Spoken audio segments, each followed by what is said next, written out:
The Laodicean age of Christianity is such an important lesson and discussion that we're going to start our online Bible studies on Monday with this topic, along with Revelation and Daniel and other things that are pertinent to this time now, this end time period, as it's called.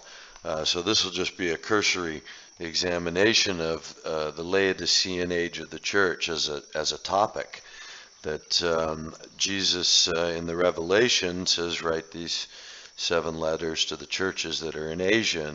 And, they weren't the most prominent, and that there seemed to be an obscure choice, except that it's historically understood by scholars that it seems he's speaking to the progressions or ages of the church over time, from Ephesus, the first love, on through Laodicea, the final age of the church.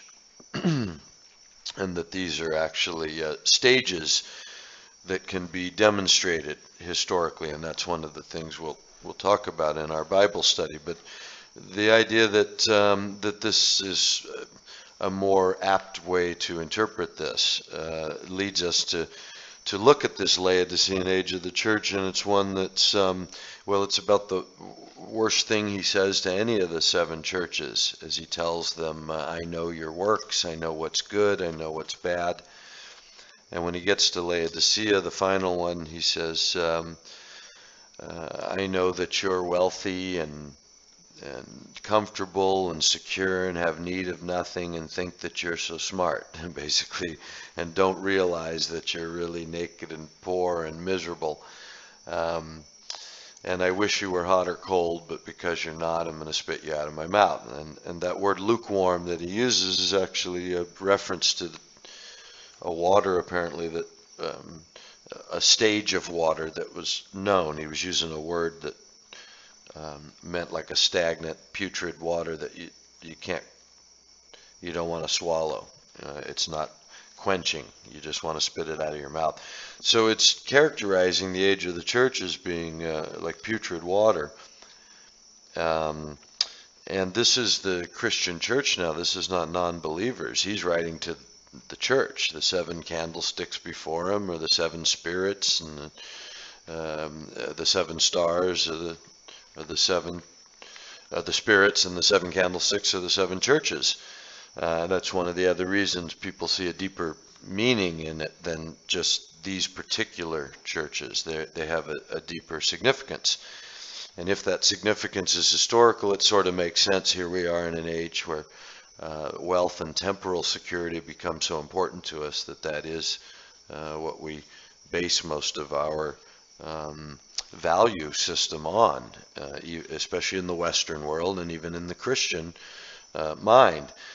When you look at Ephesus, in that description, it's the first church, and he says, I have these things against you, you've forsaken your first love. And so when you examine what that might mean, it brings you to Acts, I think, and the first earliest church that's recorded after Pentecost, when the apostles were first trying to explain to all these Jews around them that this Jesus was in fact the Messiah that they'd been waiting for, and it was vindicated by being raised from the dead. And even though he wasn't exactly what they thought he was going to be, it was even better because the forgiveness of sins was now available to everyone through this name, and it had come without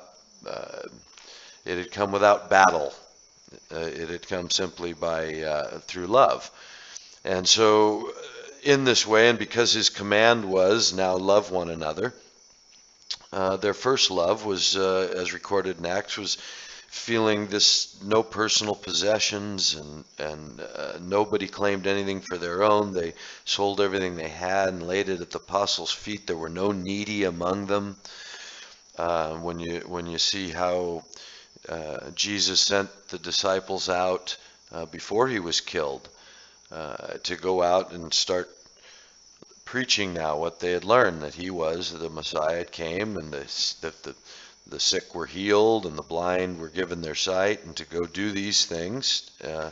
and come back to him. He told them, don't take a staff, don't take no sandals, no staff, no purse, no money, one tunic, which I imagine is significant because it probably represents comfort. And this is how they went out, with nothing but the love of this word to carry them. And then the other idea that where your treasures are, your heart will be also, when he gives them that lecture about wealth and ends it with, you can't serve both God and mammon. So there was this, you look at it as this progression from the early church, when people really loved and followed Christ in the way of complete selflessness, giving their possessions, because what they were being taught and what he had said was, put your mind on that and not on your worldly possessions. I mean, the rich young ruler who said, yeah, I've kept all the commandments. And he said, okay, if you want to be perfect, sell everything, give it to the poor, and follow me.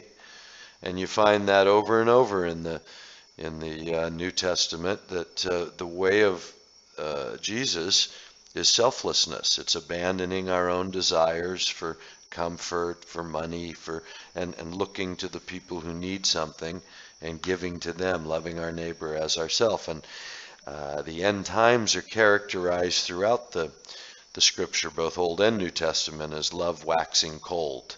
And so when you get to the Laodicean age of the church, it's uncannily like our own modern age, in which we all find security in hoarding wealth, not giving it away.